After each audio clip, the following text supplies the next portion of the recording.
What is going on, everybody? Zach RC here. Happy New Year and welcome back to the channel. Welcome to the first episode of something brand new on the channel. Welcome to F1 Ultimate Career Mode, the series in which we'll debut as a rookie on F1 2020 and work our way up to World Champion on F1 24. So if you guys are looking forward to it, make sure to get subscribed for regular Formula 1 content into the new year. But of course, before we jump into Formula 1, there's one place we've got to go first. We've got to make our debut in Formula 2 and work our way up to the top. Formula 2 is one of the key steps many drivers will take on the path to Formula 1.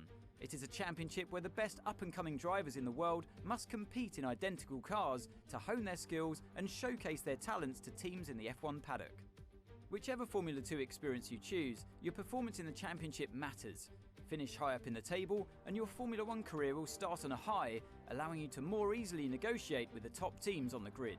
So to start this series then, we'll be doing 3 races in the 2019 Formula 2 Championship, and from there, that'll best dictate our start going into Formula 1 in 2020. In terms of starting team, which has no bearing on the performance of the car, a number of good choices here. There's a lot of decent talents who eventually made it to Formula 1 on this grid, including 2019 champion Nick De Vries. Of course, it took a few years to make his debut, but made it there in the end. In terms of the team we're going for, we'll be driving for the Carlin team for these 3 races. And in terms of driver academy, now typically I do go for an academy. In the past, I've gone for, I think, all of them at some stage or another. But this time, we're going to go in with 0 driver academy. So no affiliation with anyone. And we'll see what opportunities come knocking towards the end of this Formula 2 campaign. But for now, though, it's time to jump into our first race in Austria.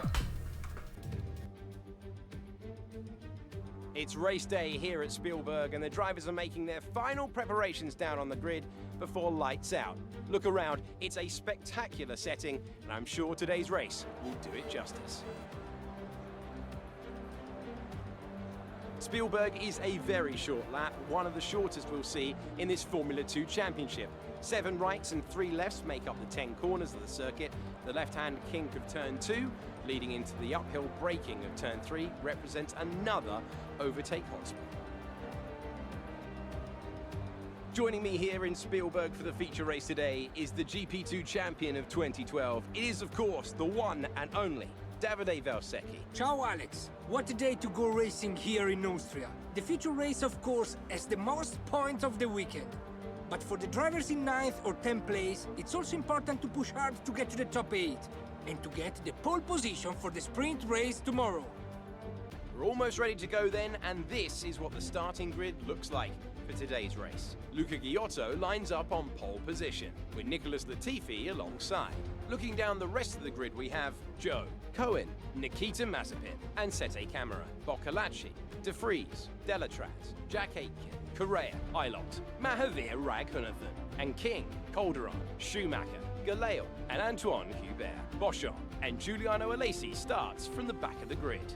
And with lights out just moments away, it's time to go down to the track. So here we go then for the first of our 3 Formula 2 races, starting off from P4 on the grid here in Austria. In terms of strategy, it's a 20-lap race, so it's a simple one stop in the way here. Set super soft tyres, back to the days of the super soft tyres, and going on to the softs for the final 14 laps of the race. So it should be a very exciting affair here at the Red Bull Ring. We'll jump right now into the race start. So there it is, Luca Ghiotto, Nicholas Latifi and Guan Yu Zhou. They're in front of us. Our objective is to get podium finish. Here come the lights for the first race, the F1 Ultimate Career Mode. Lights out, foot to the floor. We are underway. Slow getaway there compared to Nikita Mazepin on the left side of the grid. Haven't said that in a few years. Here comes Dorian Boccalacci on the outside in the Campos going towards turn 1. Close to contact. We squeeze him out a little bit there on the corner exit. But getting back in front and into P5. But a poor getaway. Losing out to Mazepin on the off. And De Vries right there behind us, his teammate. And you see Louis Delatraz behind going for a challenge on Boccalacci. The 2 Bad Choice cars have run away with it at the start. Ghiotto leads Zhou up to turn 3. Latifi and Mazepin side by side, going through that 3rd corner on the exit. Big slide there off the corner, and that was something we have to get used to, perhaps to try and avoid doing that over the coming laps, to get used to these F2 cars from back in the day. De Vries there looking to try and make a challenge to charge down towards turn 4, close to us by a few tenths, but not enough to go for anything just yet. But Ghiotto pulling away, Zhou right behind him, and Latifi and Mazepin now single file. So bad start, we lost the place there. We can try and get it back off of Mazepin, off of turn 10, and down the main straight here to complete the first lap of this race. Luca Ghiotto leads the way up the hill towards turn 1 once again. Mazepin bringing us all the way over to the right hand side, we pull back to the left, go around the outside of the Russian in towards the first corner, around the outside, giving the space at turn 1 and keeping it within the track limits and away now back into P4 as we were. Nicholas Latifi, now our next target in the dams there just in front. Of course, this is the year before he made his debut in F1 himself in 2020 at this very same location, thanks to the COVID change in the calendar. Challenging Latifi now for that last place on the podium. Remember, that's what we need. We need a podium finish to complete the objective for this first episode given to us by the game. In towards the last two corners here, close to the back bumper of the Canadian. Can't find a way around them just yet. We'll have DRS coming through in the next lap or so. There goes Giotto and Zhou once again continuing to lead the way, and the pack follows behind. Closing in now on Latifi now, the same way we did Mazepin, down towards turn 1 on lap 3, and to the outside of the racetrack on the Canadian, into the first corner. Can do the same thing, sweep around the outside once again. Slight slide on the exit, but no contact. Maybe didn't slide into Latifi is the main thing. And we're up now into P3, but Latifi and Mazepin right there behind us, and Mazepin will have DRS on us, so likely take the place. It looks like Zhou's going for it on Giotto up front. Those two going toe-to-toe for the race lead, but Giotto holding the advantage as of right now, so keep him in the lead. Big slide there off of turn 3 once again, and down towards 4 here. Both cars coming out, so we might go 3 wide into that right-hander here in a moment's time. De Vries can try and come through and challenge. Mazepin takes P3, will dive back down the inside. Latifi on the inside of us. We're in the middle here of 2 cars on corner exit, but jumping in front and holding on to P3 just about. And that's the sort of thing you don't really get on F1 24 due to the difference in AI, but Latifi and Mazepin giving us a bit of fight early on. And speaking of fight, there goes Guan Yu Zhou up to the outside of the racetrack, the only current F1 driver on this grid, up towards turn 3, looking for the race lead away from his teammate, but Giotto has the inside line on exit and will maintain that advantage, but Zhou can come back with the DRS, but another slide on the exit, and that lack of traction off the corner is why we can't actually make a move on these two as of yet, but of course we have just caught up, so we've got plenty of time to go for that move, especially before our first pit stop in a lap or two's time. But Giotto maintains his advantage down the main straight onto lap 5 of this race. We're a quarter of the way through when we next cross the line. Zhou on the inside, we'll pull to the outside as we did on Latifi and Mazepin a few laps ago, but Zhou is able to hold us off for the minute. We didn't get enough of a run to go for a move on the brakes around the outside, so we'll maintain P3 for now. Zhou stays in P2, and of course neither one of us challenging Luke Giotto, has done it all to himself in these opening few laps or so, and closing on both these two cars and looking to try and take both for the lead before our first pit stop at the end of lap number 6. Zhou is still there in front of us, still our next target. Latifi about 6 tenths behind, so no threat for the minute. We'll see if we can go for a move, perhaps in a bit more audacious position here, going through turns into towards turn 7 to the inside of Guan Yu Zhou and making the move stick on the exit and pushing our Carlin into the second spot over the curves a bit at turn 8, but jumping in front of Zhou, and now looking to try and close on Giotto, but Zhou might go to the inside of us into 9, won't go for it, but he saw him peek to the inside. He made you think for a split second he might just go for it, but stays in line, didn't have enough of a run to make a try at us. But pushing on now to end of lap 6, a lap later, unable to catch Giotto for the time being, but now it's time for our first pit stop, and only pit stop of this race, and imagine Zhou will follow us in. Yes, he will. Giotto stays out, so imagine we'll probably see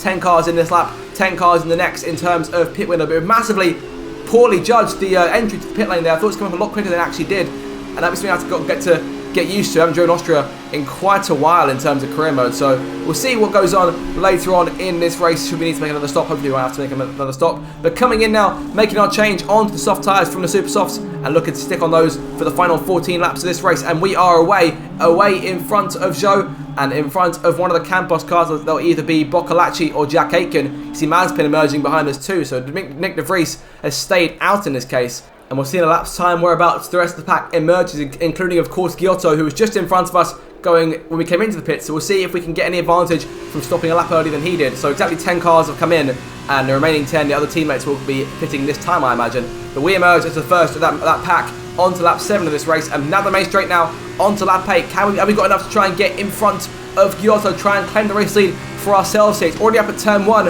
and away from the pit exit. I think he's got the lead by quite an advantage at this stage. We'll get an idea. Big slide there off the corner. We could find ourselves under pressure from Zhou, but in terms of running order now, Giotto leads quite comfortably over Latifi, and then De Vries has got the jump on us going out of the pit lane. So 3 cars have managed to emerge in front from being the second team cars into the pit lane, and you see Mazepin and that's Jack Aitken giving us challenge there. We'll hold off both cars at the moment. Aitken falls back behind Mazepin, but now our mission is to get back around Zhou and De Vries for P3 at minimum. We've got plenty of time though, 12 laps to go, and of course now on fresh soft tyres along with the rest of the field, so we'll see how far we can get and see if we can catch race leader Giotto by the end of the race. He's got quite an advantage over Latifi as it stands. Over the sausage curb there at turn 10. Big mistake there. Zhou goes to the inside of the racetrack, making that move almost immediately there and jumping back in front of P4. So once again down the spot. So now we've got work to do in getting back around Zhou and also trying to catch up to De Vries, Latifi and then Giotto, who continues to pull away here. And now on lap number 9 of this race, shuffling Zhou out the way on the run up towards turn 3. DRS working to our favour this time. Nothing for Zhou. Mazepin there behind us might try and counter. Both if he gets close enough up towards turn 3.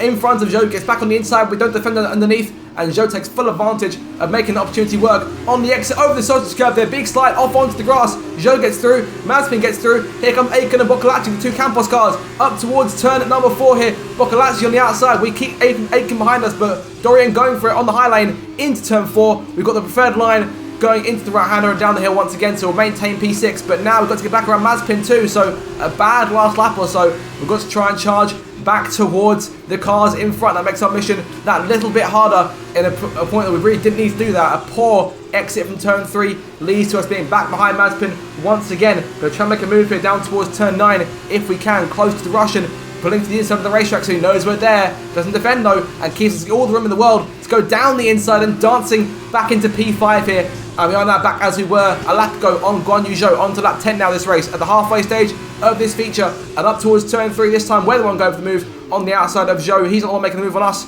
We're going for the move on the outside and on the exit. Can we keep himself? Can we keep in front? Can we keep it under control? We can do that. And narrowly clearing Zhou there. Any closer, we might have taken his end plate off and potentially wiped us both out of this race. But all good though. P4 now in our hands, and De Vries 2.3 up the road as Mazepin now challenging the virtuosity of Zhou, and Boccolacci not too far behind those two either. On to lap number 13 of this race. Yellow flags behind us there being displayed at the exit of turn 10. Not sure who that's for. We'll focus on chasing De Vries and Latifi for now. We're into DRS range with the 2 cars in front there, and down towards turn 3. Anton Hubert out of the session, the first retiree of this feature race, and it is Anton Hubert, who of course sadly lost his life at the 2019 Belgium Formula 2 race. So unfortunate to see him going out here. Looks like just an internal failure on his Arden there as he goes off towards the grass there at the exit of turn 10 on the main straight. So luckily no big issues there, but unfortunately his car is clogged out and he is out of the race.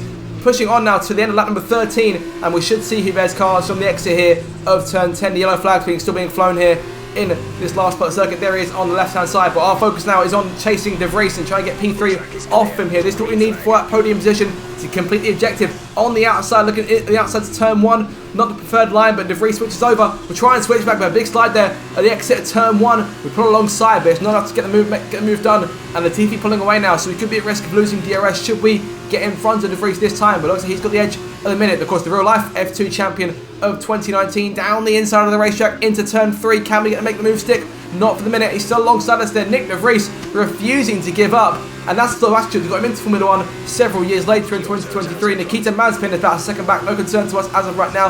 His teammate there. And so we're down the inside of De Vries and into P3. So now we've got our place back on the podium. But Nicholas Latifi about a second or so in front. And there's no saying De Vries won't come back at us in the late stage of this race. But on to lap 15, a lap later, we are now a second in front of De Vries and right behind Nicholas Latifi, and we can't lose too much time and try to take him on, because Giotto's got 5.4 seconds on us already. So the quicker we can get around Latifi, the better here. And we're making all sorts of moves, going to the outside at turn 6 and turn 8. Neither one of them seem to work in a minute. Obviously, they're not the preferred line for either one of those 2 corners. But we'll try any sort of opportunity we can get to try and pull alongside the Canadian in the dams here. 5 laps to go when we cross the line through turn 10, trying to avoid that sausage curb, trying to avoid making the mistake we did against Zhou. Down the main straight once again, and 5 more to settle this one here in Austria. Going to pull to the outside of the racetrack, first the inside, then the outside. Coming to the switchback this time. We tried it on De Vries. We're going to get it this time on Latifi though. On the exit, Latifi gives us just enough room to squeeze past on the inside, and DRS works to our favour too. And De Vries may get around Latifi himself, but we're pulling away now, moving our car and hustling now into P2. But Giotto, 5.5 seconds up the road now, so we've lost a fair bit of time. We need to close in by a second a lap. A big slide there off of turn 3, and Latifi might get back around us here, down towards turn 4, pulling alongside us and pulling clear by the time we even reach the braking zone. And De Vries might come back at us too if he gets close enough. Won't do. We're going to defend the inside in case he does go for it. You see the red proximity arrow on our left hand side there. Mazepin behind us, trying to pick up any scraps he can try and get, but nothing for the minute. Latifi though back in front of us here. 4 laps left to go in this race. We cross the line down the inside of the Canadian, down towards turn 9. Once again, can we go on the brakes? Nothing this time, not even alongside him. There would not be a car length, so no point trying to go for that move bit too audacious at this late stage of the race. But it's still with a good chance getting down the main straight here, back towards turn 1, across the line, lap 17 of this race, alongside Latifi. This time we've got the inside towards turn 1. If we just outbrake the Canadian, that's all that needs to be done at this point. And once again, we are back in P2, but there's still time to lose that place. Latifi, once again, now has DRS to his favour, up towards turn 3, to pull to the left-hand side of the racetrack, getting alongside us once again, and up towards the braking zone. Can we try and keep it in front of him? He's fully clear. Going to dive to the inside, as Joe did to us, around the midway point of the feature race, and on the inside, sliding the exit, not as much though, maintaining control, but Latifi gets a better drive off, and De Vries not too far behind either, so let's just be careful if he tries to make a move here, going towards turn 4, he's closing in, going to try and dive to the inside of Latifi, can't quite do it, pushes onto the curbs a bit there, of course we were in no place where we go for that move, that was probably a bit too aggressive, but De Vries didn't go for it, and we are now left to fight Latifi by ourselves here, as we come up towards turn 9, once again around the outside of the Dan's machine. Can we get him into the braking zone around the outside, keeping it within the white lines and up into P2 now? But by this stage, Giotto 6.5 up the road, so I think any chance of winning this race is more or less out the window, and that will be all she wrote in terms of this feature race. Latifi too far back to make a challenge, but I think we should be keeping it understead in the late stages. On to the last lap then, 2 more corners to go to finish this first episode of the F1 Ultimate Career. All in all, thoroughly enjoyed racing AI in this first episode. There's a reason why F1 2020 is the best in the franchise, to the opinion of many players. Giotto wins the race and will come through to take second place at the checkered flag. All in all, solid start to our run in Formula 2. Can't complain about that one. That was an excellent drive.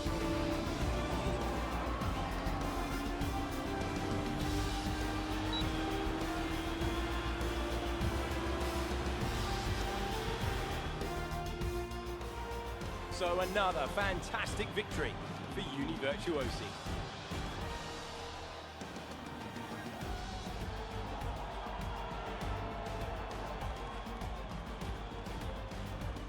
This is it. This is where they all want to be. Here come the top 3 then, out onto the podium after a fascinating race.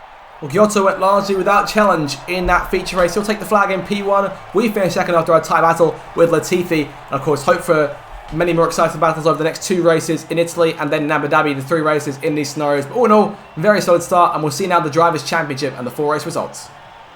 After this round of the World Championship, here's how things look in the driver's table. It's a good result for Nikita Mazepin, who moves further ahead at the top of the table. Now then, Davide Valsecchi, who would you say was your driver of the day? It's a difficult one, but I got to go for the Carlin driver. That was a commanding performance today. Very impressive indeed. And now a look at the team standings. ART have extended their lead over the championship. There was also a strong showing from the Univirtuosi team today as they make their way up the standings. Goodbye for now then, but we really are just getting started. Make sure you join us again for Lights Out tomorrow. So in terms of the rest of the top 10, then De Vries comes home in 4th, leading home Latifi, his teammate, in P5. Joe slipped to 6th at the end. Boccolacci finishes 7th, our teammate Louis Delatraz 8th, and Seta Camara and Ragunathan round out your top 10. In terms of the championship, now Mazepin leads by 7 points over Latifi. We sit in P6, 44 points back, but hopefully we'll have a chance to win the championship in the next few races. And Carlin sit P4 in the team standings, ART leading by a dominant advantage over the rest of the pack. But guys, that's the end of the first episode of F1 Ultimate Career. I do hope you enjoyed it. If you did, make sure to like, share and subscribe, and hope to see you guys in the next video very soon. Goodbye.